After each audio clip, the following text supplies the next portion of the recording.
morning. The top stories on Sunrise.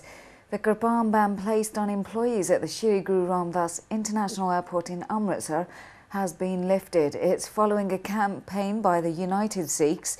They say the ban was illegal as it contravened Article 25 of the Indian Constitution, which specifically allows Sikhs to wear a Gurban at all times. They're now calling on the Indian government to ensure that groups are familiar with people's constitutional rights so that no one has to suffer the withdrawal of them.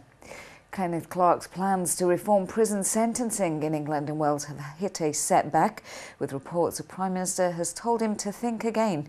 The Justice Secretary had hoped to offer shorter jail terms to criminals who offered an early guilty plea, but now he'll have to either scale this back or abandon it.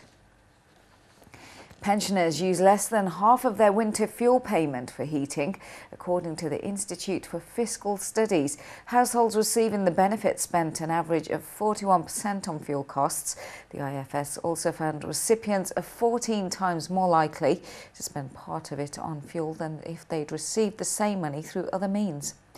Asil Nadir, the former fugitive businessman facing trial for the alleged theft of £34 million, has been granted legal aid. The Legal Services Commission says his finances have been assessed and he will still make a substantial contribution to his legal costs. His trial on 13 false accounting charges is due to begin next January.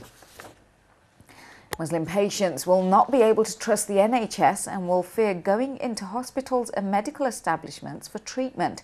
That's the message, as hospitals will be told to identify patients and staff who could be engaged in extremism in the new counter-terrorism measures.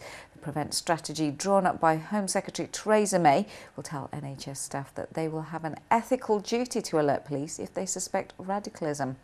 And 20 years of hard work encouraging people to look after their heart is being partially wiped out because people are eating too much. The British Heart Foundation had begun to see improvements because of awareness about smoking, bad cholesterol and high blood pressure. Now, though, it's witnessing an unhealthy increase in people's waistbands and warns the nation's obesity crisis must be tackled in order to fight heart disease. That's it from me for now. Do join me again in an hour's time. Bye-bye.